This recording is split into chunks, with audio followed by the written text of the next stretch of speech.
Why chosen ones stay broke, and the hidden key to their abundance.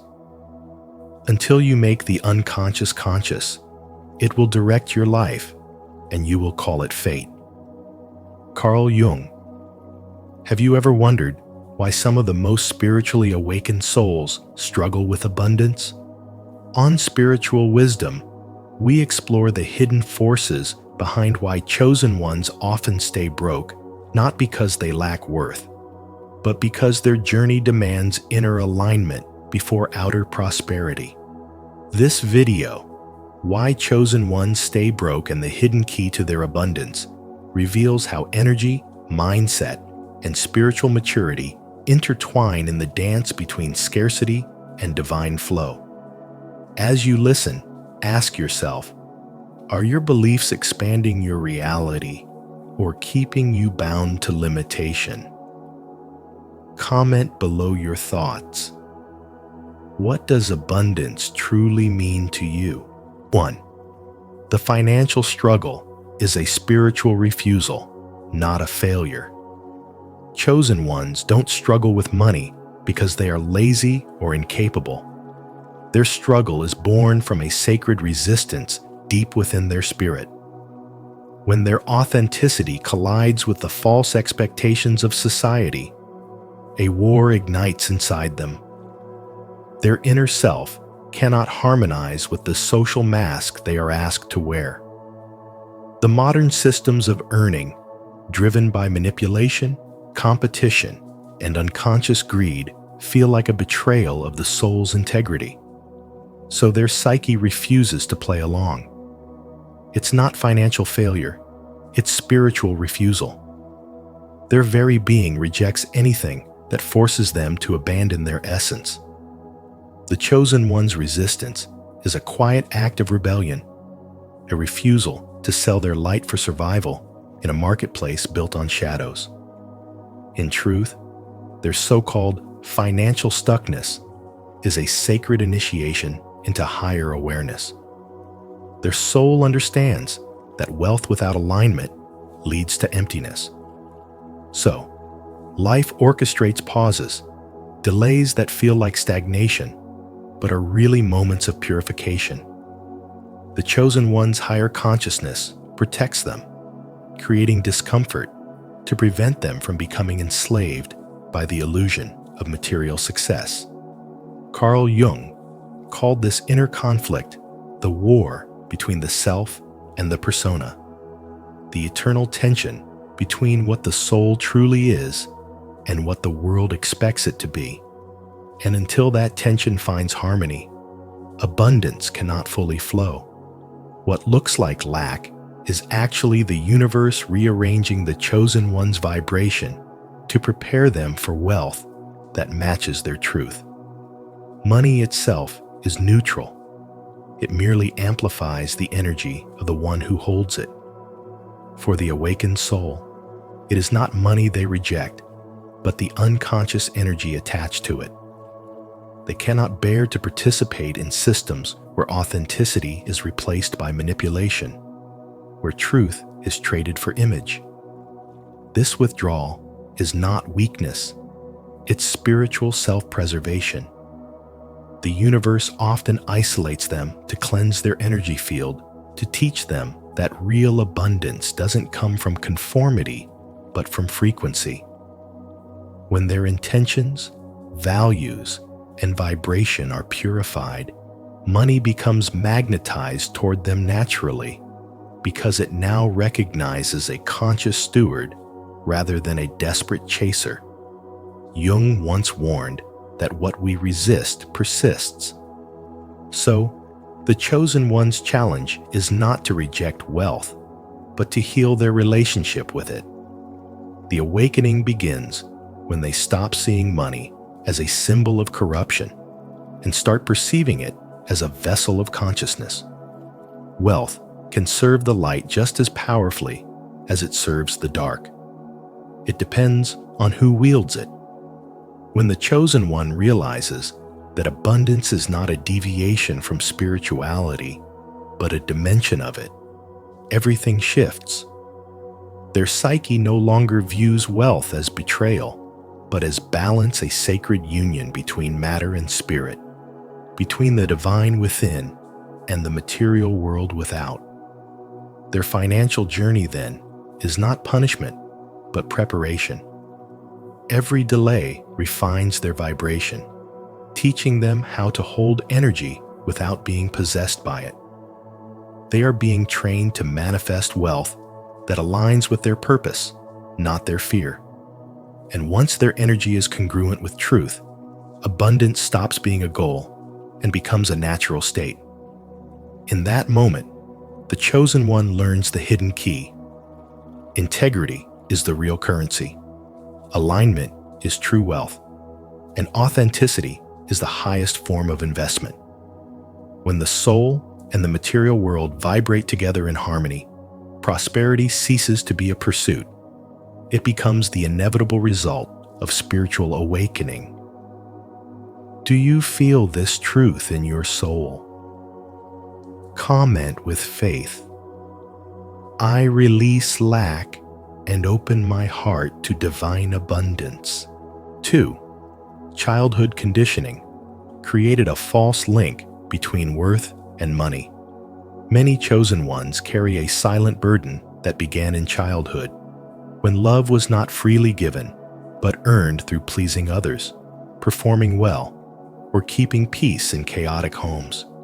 Growing up in such environments, you learned that your value depended on how much you could fix, how quiet you could stay, or how selfless you could become.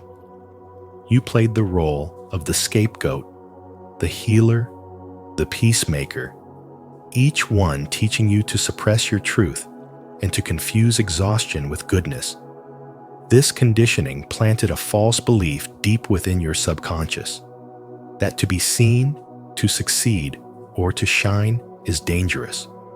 Because in the past, visibility meant punishment, jealousy, or rejection. So even now, when your soul longs for expansion, a hidden fear whispers that abundance will cost you love.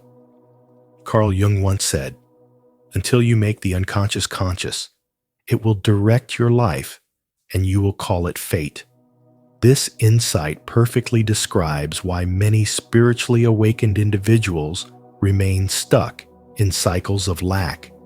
The inner child, who once believed love must be earned, now believes money must be earned the same way, through self-sacrifice, overwork, and endless giving. In this twisted logic, rest feels lazy, receiving feels selfish, and charging for your gifts feels wrong. The chosen ones often live as if poverty proves purity, as if struggle is a sign of divine favor. But spirituality was never meant to glorify suffering. True spiritual growth is not found in deprivation, but in the harmonious flow between giving and receiving, effort and ease, service and self-worth. When you begin to awaken spiritually, you realize that your relationship with money mirrors your relationship with yourself. If you secretly feel unworthy, undeserving, or guilty for wanting more, your energy blocks the natural flow of abundance. Money, after all, is just energy, neutral, responsive, and deeply connected to how you value your own existence. Many chosen ones unconsciously reject financial prosperity because somewhere in their story, wealth became associated with corruption, pride, or betrayal of the soul. Yet this is a distortion born from fear, not truth. The divine never designed you to live in scarcity. The universe expands through you, and abundance, spiritual, emotional, and material is part of your birthright. Healing this false connection between worth and money requires courage. It means allowing yourself to rest without guilt, to receive without apology, and to know that spiritual integrity and abundance can coexist. It means understanding that being visible, powerful, and prosperous does not make you unholy. It makes you whole. Every time you affirm your worth, You reclaim a fragment of power that was once lost in childhood. Every time you choose to receive with gratitude instead of shame, you realign with divine flow. The more you remember that love was never meant to be earned, the easier it becomes to accept that money, too, flows naturally when you stop resisting your own light. And as this awareness deepens, you see that abundance is not a prize for the deserving, but a reflection of consciousness itself. It is the natural result of a healed soul that no longer equates virtue with suffering. When you stop trying to prove your worth and start embodying it, the invisible link between pain and prosperity dissolves. You begin to attract opportunities, people, and experiences that match your new vibration of inner wholeness. In this state of spiritual growth, wealth becomes sacred, not because it defines you, but because it flows through you as an expression of divine balance, reminding you that being abundant is not about becoming someone new, but finally remembering who you have always been. 3. Inner misalignment manifests as financial blocks.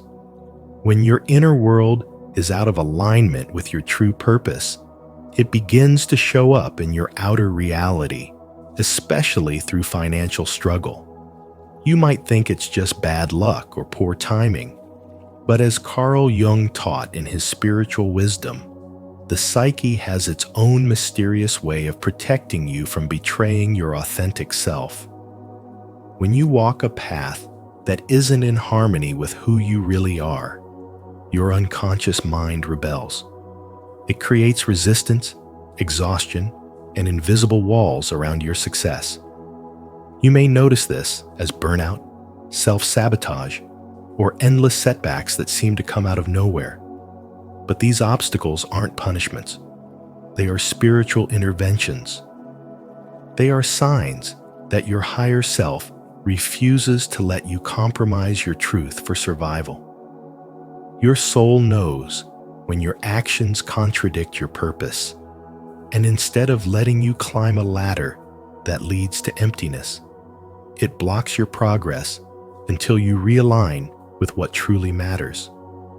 This is why many chosen ones remain broke, not because they lack talent, intelligence, or effort, but because they are being purified through spiritual alignment. Money in the physical world is an energetic mirror of inner harmony. When your mind, heart, and purpose move as one, abundance flows naturally. But when you live in contradiction, doing what pleases others, suppressing your creativity, or denying your gifts, the flow of energy becomes restricted. You might work harder, yet achieve less, because your energy is scattered across false obligations instead of being rooted in authenticity. Jung once said, "Until you make the unconscious conscious, it will direct your life and you will call it fate." This means that your financial reality often mirrors the hidden patterns within your psyche, the fears of not being enough, the guilt of wanting more, or the inherited beliefs that wealth corrupts the soul. For the awakened soul, wealth must first be internal. The chosen ones are not meant to chase money. They are meant to embody a vibration that attracts it. The universe cannot give you abundance if you secretly believe that having it makes you less spiritual or more selfish. These contradictions fracture your energy field and keep you trapped in cycles of scarcity. To break free, you must heal the inner split and honor both your divine calling and your human needs. True abundance is not about choosing between spirit and matter, but merging them.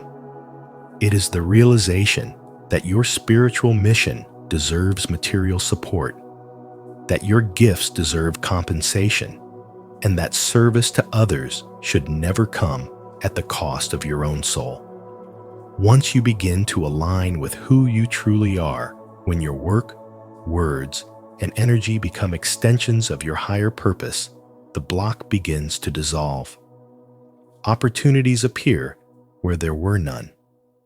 People start to recognize your value without you begging for it. The same energy that once felt trapped transforms into creative flow, courage, and clarity. This is not magic. It is alignment. The hidden key to your abundance has always been inner truth. When your soul feels safe, it opens the door.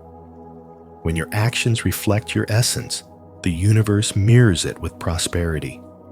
So if you feel stuck, don't curse your struggles. Listen to them.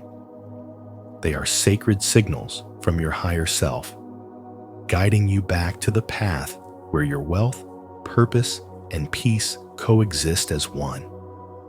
Are you ready to realign your inner world and unlock your flow of abundance? Comment below. I choose alignment if you're ready to heal the energy within and open the door to prosperity that has always been meant for you. 4. The path forward is integration, not resistance. Healing your relationship with money is not about hustling harder or proving your worth to the world. It's about integrating the parts of yourself that you've long rejected. Carl Jung once said, "Until you make the unconscious conscious, it will direct your life and you will call it fate." And that is precisely why so many chosen ones, despite their wisdom and goodness, stay broke. They are unconsciously loyal to the patterns of lack. They inherited beliefs that whisper that having less makes them pure, that being visible makes them pure, them unsafe, and that desiring wealth somehow makes them unspiritual. But spirituality was never meant to keep you small. True spiritual awakening invites you to see that money itself is neutral. It only amplifies what already exists within you. The shadows you project onto it, shame, fear, guilt, are reflections of the inner work still waiting to be done. The real path forward is integration, not resistance. Shadow work is the key that unlocks this transformation. It means facing the fear of visibility that keeps you from stepping fully into your purpose. It means unlearning the generational stories that link virtue with struggle and holiness with deprivation. These beliefs are not noble.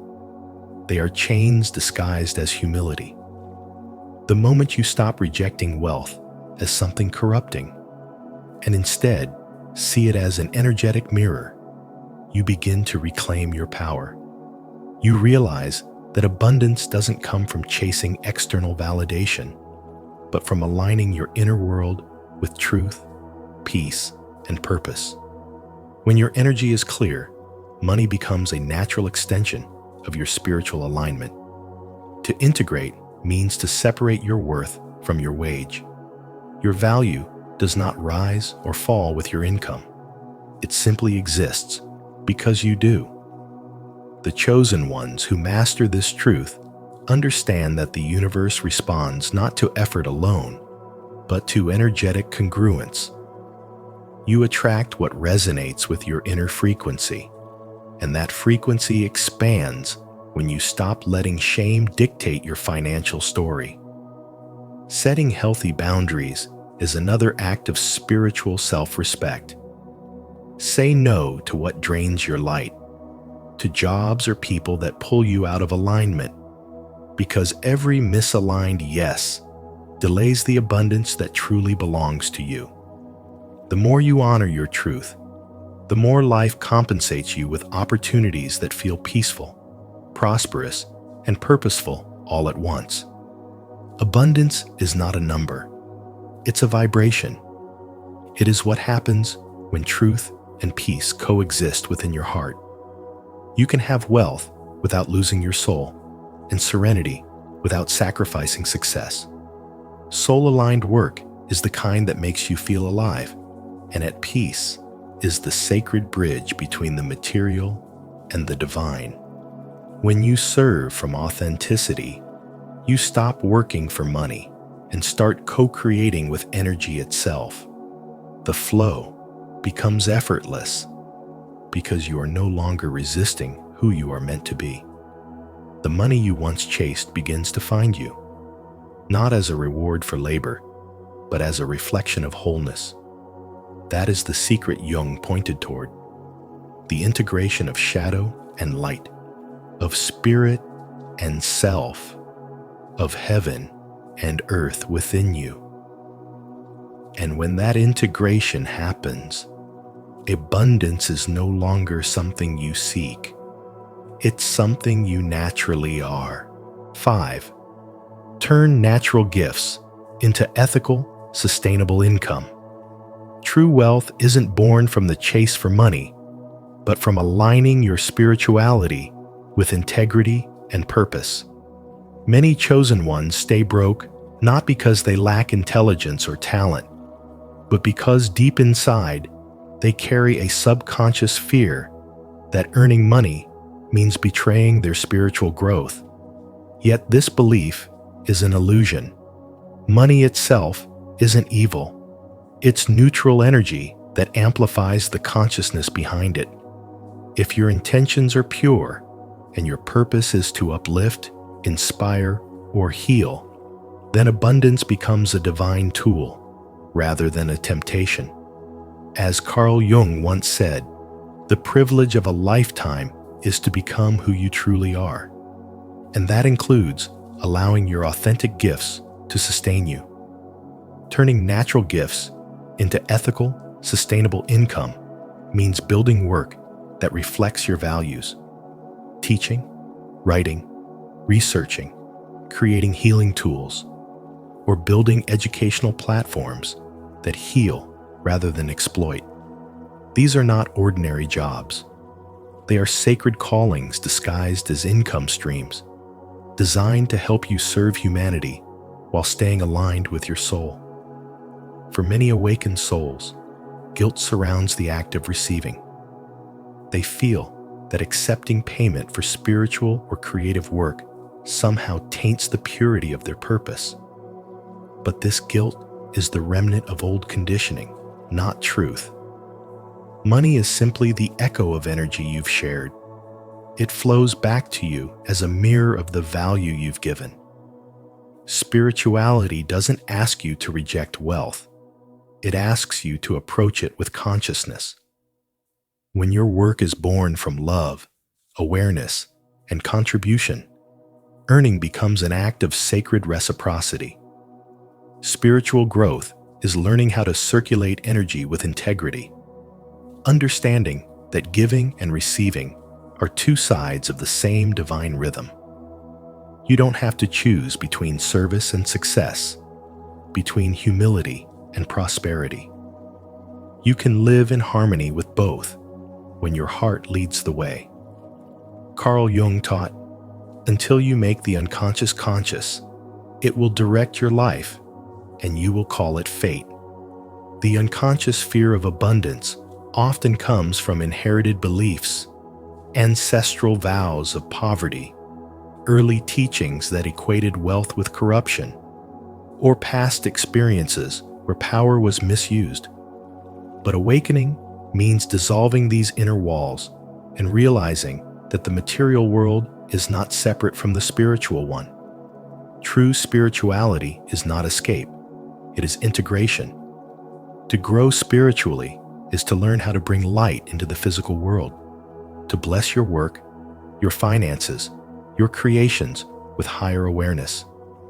When you do this, your income transforms from mere survival to soulful contribution.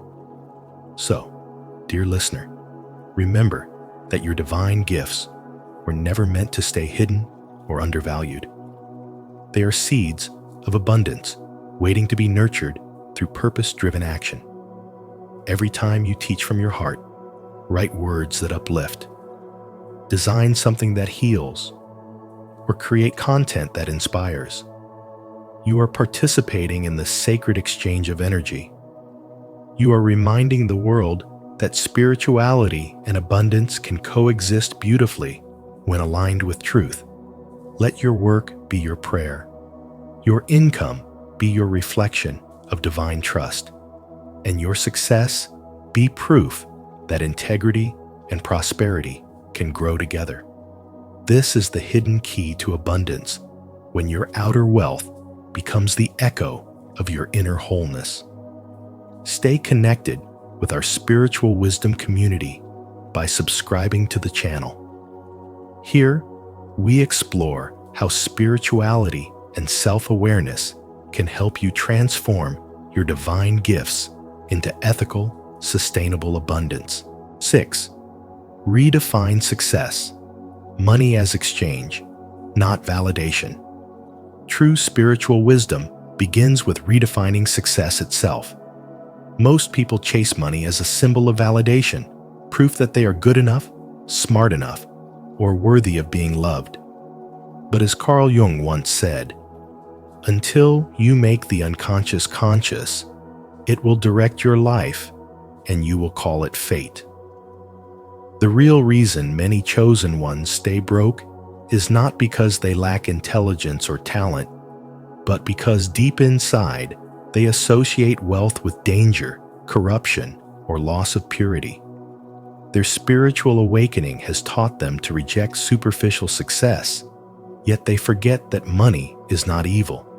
It is energy, a neutral tool that amplifies intention. When you truly understand spiritual wisdom, you realize that money should represent reciprocal value, not your identity. It is simply an exchange between souls, a symbol of trust and contribution. The more transformation you bring to others, the more life will flow back to you. You are not paid for your presence alone, but for the clarity, peace, and healing you bring to those who cross your path. Think about it. Every dollar you receive is an echo of someone's gratitude for the difference you made in their world. But the chosen ones often sabotage this flow because they confuse humility with self-denial. They hide their gifts, undercharge, or overgive until exhaustion replaces inspiration. Jung taught that the soul seeks wholeness, not perfection. And part of wholeness means embracing the material as sacred, not shameful. You are here to bridge heaven and earth, to let divine wisdom express itself through human systems, including money. When you see wealth as energy rather than ego, you stop fearing it. You begin to use it as a force of service. Each time you accept fair payment, you are telling the universe, I am safe to receive. I am ready to hold more. This simple shift rewires your nervous system, teaching your body that abundance is not chaos. It's alignment. Start small. Honor your boundaries. Let integrity become your brand. Because every honest action, every conscious choice, builds a new inner structure that can hold greater wealth without losing peace. You don't have to chase success. You only need to embody value. The world rewards those who bring light to the collective shadow. When you walk in truth, prosperity follows naturally. As Jung observed, the privilege of a lifetime is to become who you truly are. So the key is not to earn money for the sake of proving yourself, but to allow your authentic self to express its highest value to the world. The more you become who you were meant to be, the more abundance flows through you effortlessly. So, remember this. Money is not validation. It's communication. It's how the universe thanks you for sharing your divine gifts. You are not meant to stay broke. You are meant to stay true. Let your work be your prayer, your service be your legacy, and your integrity be your wealth. When you align spiritual wisdom with practical action, when your heart and hands work together, abundance no longer feels like something to chase. It becomes the natural rhythm of your awakened life. Comment below. I redefine success through purpose, not validation. If you're ready to align your energy with true abundance and live from a place of spiritual flow. 7. The true mission. Change the game. Don't compete in it. Chosen ones aren't here to compete in a rigged game. They are here to rewrite the rules entirely. They do not rise by dominating others, but by demonstrating that integrity, consciousness, and soul alignment can thrive in a world built on illusion. Their journey is slower, yes, but that's because every step is sacred. While others rush to prove themselves, the chosen ones are mastering the art of stillness, learning that true prosperity has more to do with vibration than with validation. As Carl Jung once said, the privilege of a lifetime is to become who you truly are. And that is precisely the chosen one's mission, to become a living embodiment of consciousness in motion. Their calm is their currency, their compassion is their wealth, and their clarity is the bridge between the invisible and the visible. They are not chasing abundance. They are becoming the frequency that attracts it effortlessly. At first, this path feels like a loss. The world celebrates competition, but the chosen ones find no peace in comparison. They are stripped of illusions, status, recognition, even material comfort, so they can remember what is eternal. Every challenge they face refines their spirit. Every delay strengthens their discernment. They realize that spiritual awakening is not about escaping the world, but walking through it awake, with eyes that see beyond the surface. The old ways of hustling, manipulating, or forcing outcomes no longer resonate because they understand that prosperity without peace is poverty in disguise. Their spirituality teaches them patience, and patience becomes their secret power. The deeper they walk into their purpose, the more they discover that true abundance flows where integrity leads. Money made without mindfulness dissolves, but wealth built from service and alignment multiplies naturally. The chosen ones live from this higher truth. Energy is the real economy. When your actions are rooted in love, when your intentions are pure, and when your focus is on giving rather than grabbing, the universe conspires to return everything multiplied. Jung's philosophy of individuation explains this perfectly. You must integrate all parts of yourself, light and shadow alike, to become whole. And when wholeness is achieved, prosperity follows as a mirror of inner balance. They learn to move at the speed of peace, not pressure. Their slowness becomes a statement of mastery, a quiet rebellion against the noise of competition. They embody success instead of chasing it, and that embodiment shifts reality itself.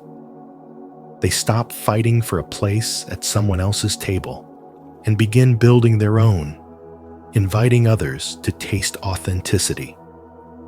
Their wealth becomes invisible, first measured in serenity, faith, and clarity before it manifests as opportunities, divine timing, and lasting success. In the end, chosen ones don't compete to win. They live to elevate the game. They don't dominate others. They demonstrate that the greatest victory is self-mastery. Calm, clarity, and compassion are not just virtues. They are currencies of a higher economy where the soul, not the system, defines abundance. True abundance begins the moment you stop chasing it and start aligning with it. As Carl Jung reminded us, until you make the unconscious conscious, it will direct your life and you will call it fate. The chosen ones are not meant to stay broke. They're meant to awaken to the wealth of their inner world first, so that the outer world can finally respond. So take these insights and apply them. Shift your mindset, honor your worth, and let your actions flow from self-awareness rather than fear. Do you believe you're ready to unlock your divine abundance? Comment below with faith. I am aligned with true wealth. And if this message resonated with you, like, share, and subscribe to Spiritual Wisdom for more deep insights that guide your journey of transformation. When the narcissist realizes the empath has learned their language. Until you make the unconscious conscious, it will direct your life and you will call it fate. Carl Jung. In today's episode on Spiritual Wisdom, we'll explore one of the most powerful turning points in human relationships. The moment when the empath finally learns to speak the narcissist's unspoken language. This isn't about manipulation or revenge. It's about awakening, about seeing through illusions and reclaiming your emotional freedom. Have you ever noticed how, once you understand someone's patterns, they can no longer control you? That's the moment Jung called illumination, when awareness replaces confusion. As you listen, reflect on your own relationships and ask yourself, have I been reacting to someone else's script, or am I ready to write my own? Share your thoughts in the comments.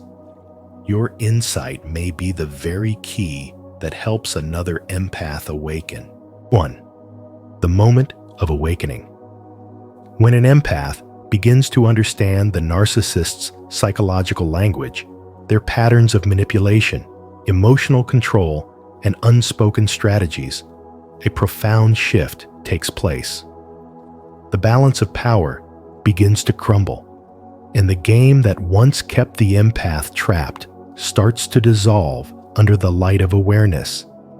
This is the sacred moment Carl Jung described as the meeting of the conscious and the unconscious. The instant when you finally see what has been hiding in plain sight. The empath, who once reacted with guilt, fear, or over-explaining, now pauses, observes, and responds with quiet detachment.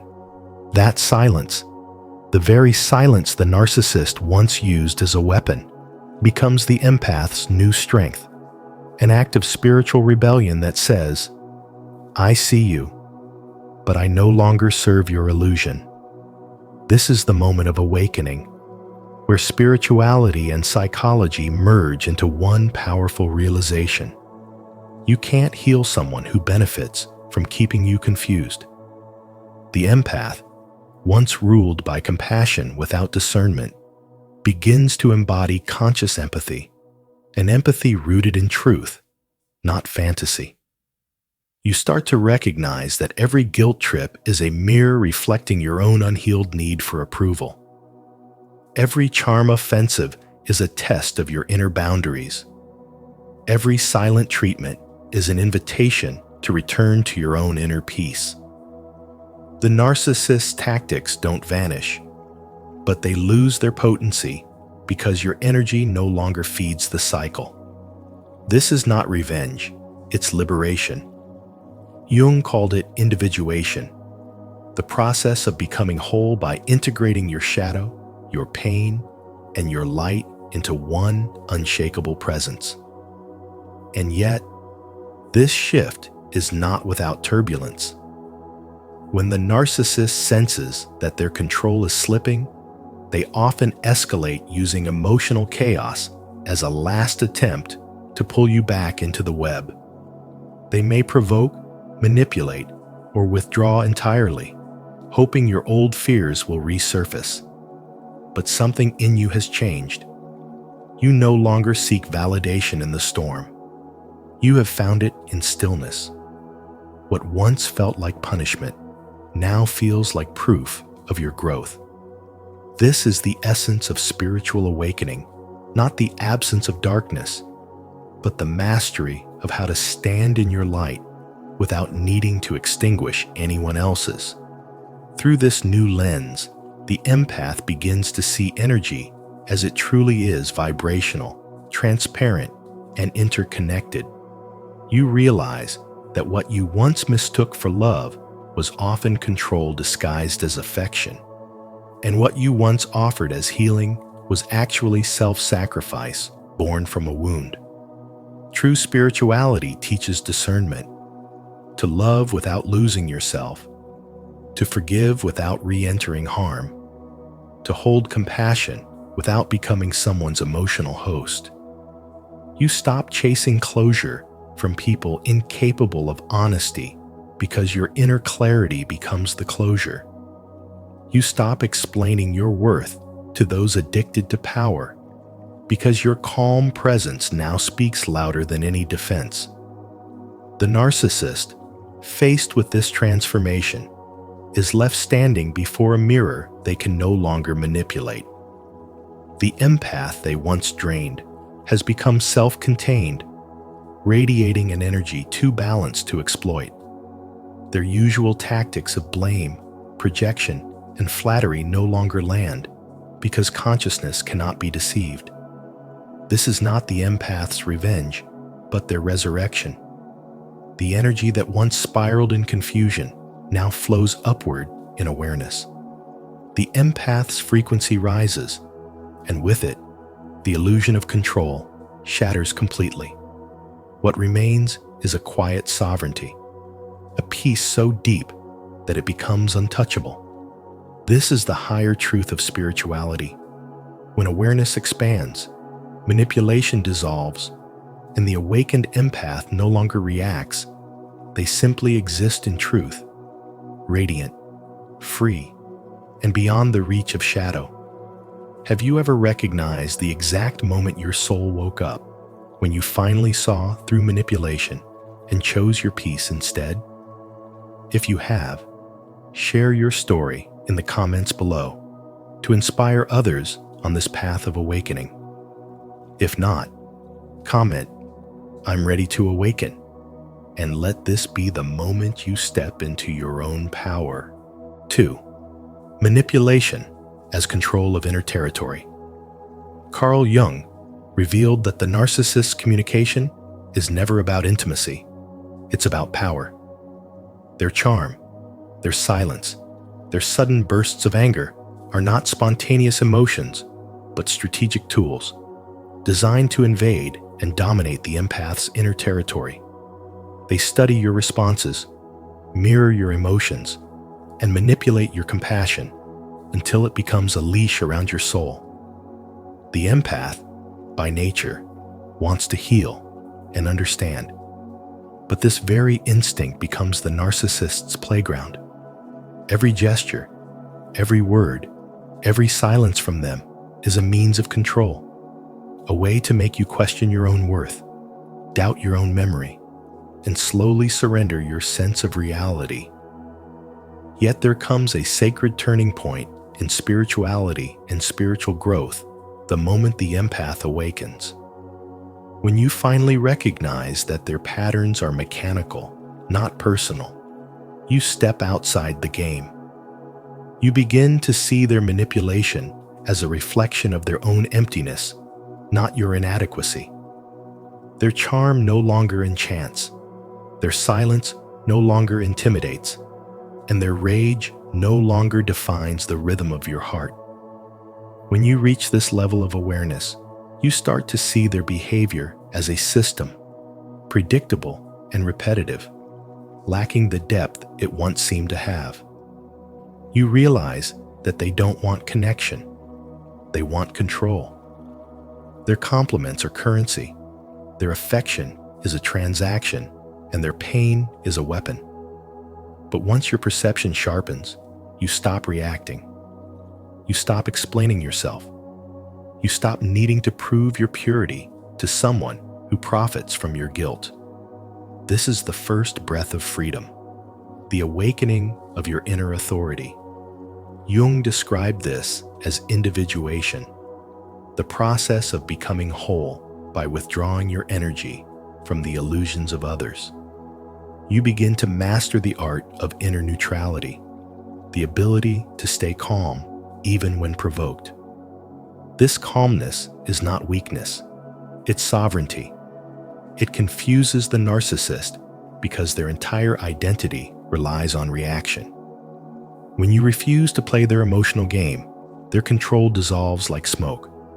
Now, you operate from presence, not fear. You speak less, but see more. You feel their projections, yet refuse to absorb them. You understand that every manipulation they attempt is a mirror reflecting where they are still unhealed. And through this understanding, you transmute pain into wisdom, reaction into awareness. Spiritual growth teaches you that you cannot fight darkness by entering its arena. You dissolve it by holding your light steady. The narcissist loses power not because you fought back, but because you stopped needing to prove that you were good. You stopped letting their behavior define your peace. You learned that empathy without discernment becomes self-betrayal, and compassion without boundaries becomes captivity. In this awareness, you reclaim your mind, your energy, your inner sanctuary. The narcissist may still perform their illusions, but you no longer attend the show. What once ruled you now reveals itself as empty repetition, and you, the empath, evolve beyond their reach. No longer a target, but a mirror, too clear for deception to survive. Comment below. I protect my inner peace. If you're ready to take back control of your emotional territory and no longer let manipulation define your energy. 3. Individuation and shadow literacy. Recognizing manipulation is not just an act of awareness, it is the birth of individuation, the sacred process Carl Jung described as separating your true self from the unconscious influence of others. When you begin to see through manipulation, you awaken to both the narcissist's darkness and your own hidden wounds, the craving for approval, the fear of abandonment, the confusion of chaos with love. This moment of clarity is not about judging them. It's about realizing how deeply you once allowed someone else's shadow to dance with your own. Until you make the unconscious conscious, Jung said, it will direct your life, and you will call it fate. Every time you notice manipulation and no longer react as before, you're taking back your power from fate itself. You're no longer a passive participant in someone's psychological drama. You're the witness, the observer, the one who has finally learned the language of the shadow. And this is what spiritual wisdom truly means. Not escaping darkness, but reading it fluently. When you learn the narcissist's language, you begin to understand the structure of their tactics, their guilt trips, silent treatments, and emotional traps, and something shifts inside you. You stop dancing to their rhythm. The hooks that once pulled you into endless cycles of emotional chaos now lose their grip. Their anger, their charm, their sudden affection no longer confuse you, because you can see the machinery behind it all. You've stopped reacting, and that's when they panic. They sense the energetic disconnection. They feel your peace as a threat, your clarity as rebellion. But this is not revenge. It's evolution. The moment the empath stops absorbing pain and starts reflecting truth, the dynamic collapses. The narcissist no longer sees a mirror. They see a mystery they cannot manipulate. Yet the deeper truth is that this awakening is not just about them. It's about you, meeting your own shadow with compassion. The reason you once tolerated manipulation wasn't weakness, it was unhealed love. You mistook saving others for loving yourself. You thought peace was found in keeping the harmony, even when it cost your soul. But now, you see that empathy without boundaries becomes self-betrayal. The spiritual awakening Carl Jung spoke of is not soft or sentimental. It's fierce clarity wrapped in grace. You begin to realize that you can love people and still walk away, that you can forgive them and still protect your energy. You no longer confuse understanding with tolerating, nor peace with silence. When the empath learns the narcissist's language, they no longer need to speak it. They've transcended it. Their silence becomes their message. Their boundaries become their protection, and their stillness becomes their highest vibration. You stop trying to prove your worth because you finally remember that you were never meant to beg for love that must be earned through suffering. The real battle was never against the narcissist. It was between your wounded self and your awakened self. And once the awakened one takes the lead, manipulation loses all meaning. To see through illusion is to become free from it. That is the moment when your peace is no longer a strategy, it becomes your natural state. You no longer seek validation from others, because the only approval you need is your own awareness. You are no longer defined by the shadows you've survived. You are illuminated by the light you've reclaimed. 4. The recognition crisis. When the narcissist realizes they have been decoded, their entire sense of self begins to collapse like a fragile mask exposed to truth. This is what Carl Jung referred to as the dark night of the soul, a stage of deep psychological and spiritual crisis where the false self can no longer sustain its illusions. For years, the narcissist has hidden behind manipulation, charm, and control, constructing a facade to protect themselves from their own inner void. But when that mask shatters, when their language of guilt, silence, and emotional warfare no longer controls the empath, they are forced to confront the emptiness they've spent a lifetime running from. Their entire identity, once built on power and validation, begins to dissolve.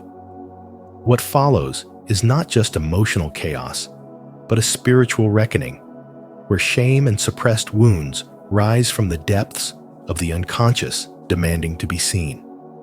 In spirituality, this collapse is not punishment. It is the beginning of awakening. The moment the soul is stripped of illusion so truth can emerge.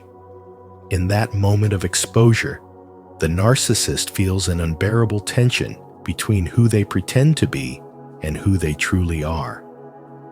The manipulative strategies that once ensured dominance, gaslighting, silent treatment, emotional triangulation lose their potency when the empath stops reacting. The empath, through their own spiritual awakening, has learned the unspoken code of manipulation and no longer feeds the narcissist's ego with emotional energy. This shift creates what Jung might call a psychic inversion. The power dynamic flips, and the narcissist finds themselves lost in a maze of their own projections. They begin to see that the game is over, that control no longer grants them safety, and that the person who once absorbed their pain now reflects it back like a mirror. It's a terrifying revelation because it exposes the narcissist's dependence on others for identity, a truth they can neither accept nor escape. Some respond with rage, others with denial, and a few disguise their collapse behind spiritual language, claiming to be enlightened while still avoiding the inner work that true transformation requires. Jung warned about this illusion. calling it spiritual inflation, when the ego uses the language of spirituality to maintain its superiority rather than surrender to humility. The narcissist may begin quoting wisdom or adopting spiritual postures, but their energy reveals the truth. Beneath the surface lies unhealed shame, masquerading as enlightenment. Yet even this false awakening serves a purpose. Every facade that fails brings them closer to the moment of surrender, when they must finally confront the darkness within. True spirituality, after all, does not bypass pain, it transforms it. Meanwhile, the empath stands as both witness and survivor of this unraveling. Their own journey is one of emotional liberation and evolution from codependency to consciousness. They realize that peace does not come from fixing the narcissist, but from reclaiming their power and refusing to participate in energetic manipulation. Their compassion becomes mature, guided by discernment rather than guilt. They understand now that real love cannot exist without boundaries, and that spirituality is not about saving others, but preserving the sacred connection to their own soul. As Jung once said, "Until you make the unconscious conscious, it will direct your life, and you will call it fate." The empath has made the unconscious conscious. They no longer dance to the narcissist's tune because they have remembered their own rhythm, the rhythm of truth, awareness, and self-respect. In this recognition crisis, both souls stand at a crossroads of transformation. The narcissist, stripped of illusion, faces the abyss of self-knowledge that could either destroy them or set them free. The empath, having transcended the cycle of control, enters a higher state of spiritual awakening, where awareness replaces reaction and peace replaces chaos. This confrontation between shadow and light, ego and soul, is not the end, but the sacred beginning of authenticity, where manipulation dissolves and consciousness becomes the only language left to speak.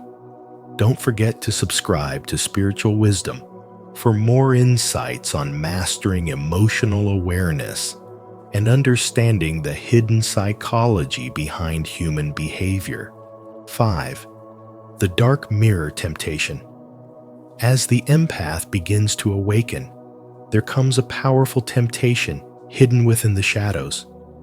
The urge to use the narcissist's own tactics against them, to return the silent treatments, the guilt trips, and the emotional manipulation that once caused so much pain. It feels almost justified, as if turning their own darkness back upon them could restore balance. But Carl Jung warned of this dangerous illusion. He called it shadow possession, the moment when the soul, in trying to defend itself, becomes entangled in the very darkness it sought to overcome. The empath may believe they are reclaiming their power, but what truly happens is that they begin to mirror the very energy that once enslaved them. It is not liberation, but imitation disguised as control. And this is where the real spiritual test begins. The path of spiritual growth demands awareness without imitation, strength without cruelty, power without domination. It's easy to think that awakening gives you permission to fight fire with fire, but true mastery means refusing to become what wounded you. When the empath evolves, they realize that their gift is not in manipulation, but in perception, the ability to see through illusion without losing compassion. The moment you start to control or punish as they did, your light dims, your energy becomes reactive, and you unknowingly feed the very system of control you once escaped. Jung's wisdom reminds us that what you resist persists, and when you resist the narcissist, by playing their game, you remain bound to them energetically. Real power is silent, not because it fears confrontation, but because it no longer seeks validation from the same darkness it has already transcended. To be awake is to observe their behavior without absorbing it, to respond with calm awareness instead of emotional retaliation. This is where spirituality transforms into strength, when your energy no longer bends to their chaos. You stop reacting, and in that stillness, something miraculous happens. Their control evaporates. You become untouchable because your peace can no longer be manipulated. That is the true language of the awakened empath, not words of revenge, but the vibration of inner equilibrium. You learn to see through their patterns, to recognize their pain without inheriting it, to set boundaries not from anger, but from sacred self-respect. Yet the shadow still whispers. It tempts you with the satisfaction of making them feel what you once felt. It tells you that justice is mimicry, but imitation is spiritual decay. It's the soul forgetting its own light. Jung understood that the greatest danger is not the existence of the shadow, but identification with it. When you identify with the shadow, you lose your authenticity, your softness, your essence. But when you acknowledge it consciously, when you can say, "I see this darkness in me, and I choose differently," you transform it. You turn poison into wisdom, wounds into insight, pain into power. That is the true alchemy of the empath's journey. So the lesson is clear. Awakening is not about revenge. It's about transcendence. You don't win by outplaying the narcissist. You win by outgrowing the game. The empath's highest power lies not in manipulation, but in mastery, not in controlling others, but in governing one's own inner world. That is the essence of spirituality, to stand in awareness so complete that nothing external can shake your peace. When you understand this, you no longer wish to make them suffer. You simply rise beyond their reach, grounded in truth, glowing in quiet strength, free at last from the need to mirror their darkness. 6. Conscious detachment and intuitive immunity. Healing truly begins when you learn the art of conscious detachment, the ability to see manipulation without letting it penetrate your soul. You no longer drown in other people's chaos, nor do you take responsibility for emotions that aren't yours. Instead, you become the observer, calm and aware, able to read the language of control without reacting to it. Carl Jung once said, "Until you make the unconscious conscious, it will direct your life and you will call it fate." Through spiritual wisdom, you start recognizing how much of your pain was simply unawareness, mistaking empathy for duty, compassion for submission, and love for endurance. But as your awareness expands, you begin to see clearly that healing is not about proving your goodness. It's about reclaiming your peace. This clarity gives birth to something deeper than intuitive immunity. It's an invisible shield formed not by resistance, but by deep understanding. You start sensing toxic energy before it enters your emotional space. You no longer explain yourself to those committed to misunderstanding you, nor chase validation from those who thrive on your confusion. You stop reacting, not because you're weak, but because you've outgrown the game. Jung believed that everything that irritates us about others can lead us to an understanding of ourselves. And that truth becomes your quiet weapon. Each manipulation attempt becomes an opportunity to strengthen your emotional mastery. You realize that your calm unnerves those who once thrived on your chaos, and your silence speaks louder than any defense you could ever give. As this inner transformation unfolds, emotional sovereignty becomes your natural state. You stop needing to fix, to please, to rescue. You begin to honor your own rhythm, guided not by guilt, but by intuition. Spiritual wisdom reminds you that empathy without boundaries is self-destruction disguised as kindness. So you start loving differently, not less, but wiser. You can hold compassion and still walk away. You can understand someone's pain and still protect your energy.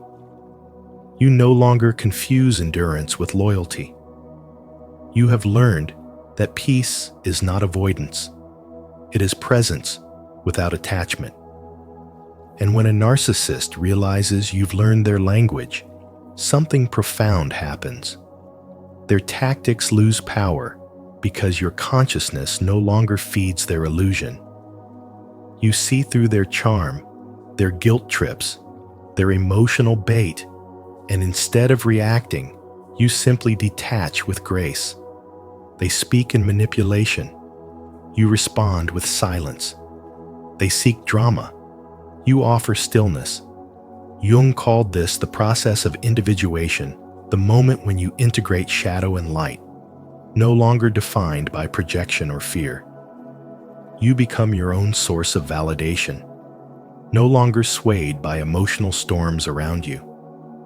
This is the sacred turning point where an empath becomes untouchable, not through coldness, but through clarity. Conscious detachment allows you to love without losing yourself, to care without carrying what's not yours. Intuitive immunity becomes your spiritual armor, forged through experience, compassion, and truth. You have stopped being reactive and started being responsive, moving from emotional chaos to divine composure. That is the silent revolution of awakening, when peace becomes your language and presence becomes your power.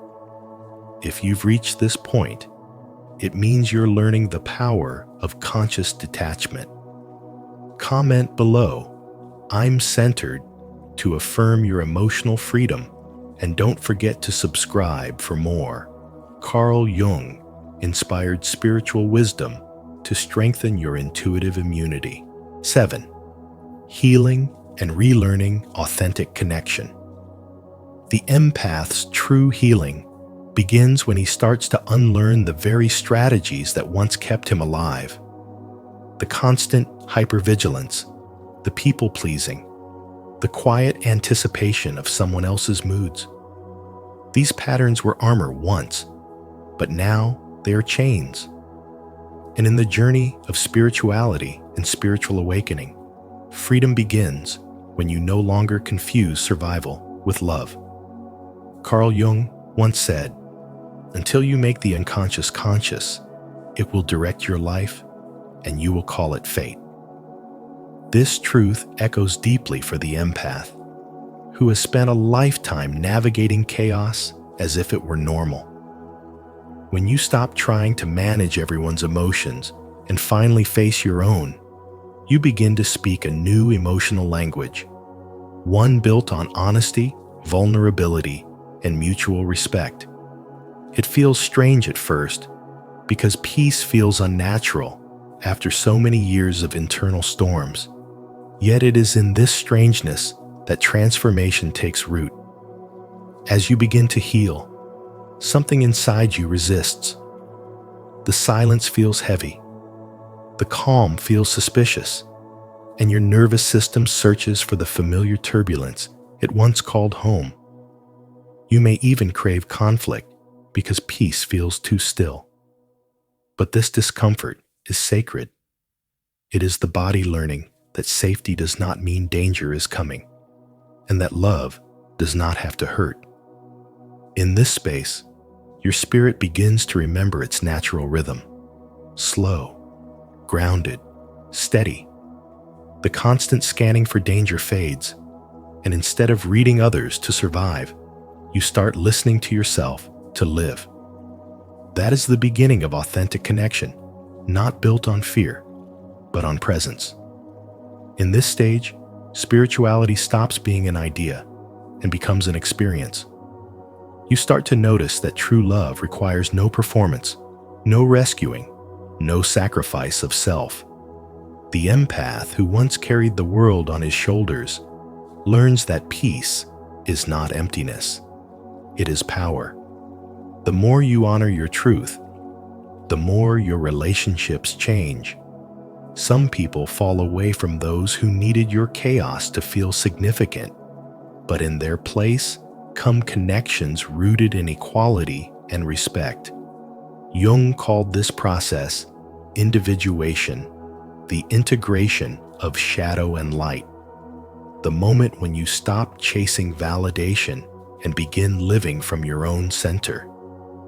This relearning is not gentle. It will test your patience as you rebuild your sense of self without guilt. You will notice how your body relaxes when you are no longer pretending, how your mind clears when you stop explaining yourself to those committed to misunderstanding you. Slowly, the urge to fix others dissolves, replaced by the desire to simply be whole. This is how the empath reclaims his energy, not by closing his heart, but by keeping it open only to what is true. And in that quiet, something profound happens. You feel peace, not as a temporary relief, but as a state of being. The empath, who once lived in reaction, now lives in alignment. The chaos that once defined you no longer has power because you have learned to understand its language and no longer respond to its tone. This is spiritual wisdom in motion, the realization that healing is not becoming someone new, but remembering who you were before the world taught you to shrink. It is a homecoming to yourself, a return to authenticity where connection flows naturally, without fear, without control, without masks. And though it feels unfamiliar, it is the truest form of peace your soul has ever known. 8. Individuation and collective healing. When the empath reaches the point of individuation, something profound happens, and your compassion becomes conscious. You no longer absorb everyone's emotions as your own. You begin to understand that love without limits is not love, it's self-erasure. This new awareness transforms your energy. Instead of reacting to pain, you respond with clarity. Instead of trying to fix what's broken in others, you hold space for them to choose healing. Carl Jung called this the essence of human evolution, becoming a whole individual capable of loving without losing the self. In this sacred maturity, empathy no longer drains you, it grounds you. Your presence no longer feeds manipulation, it reveals it.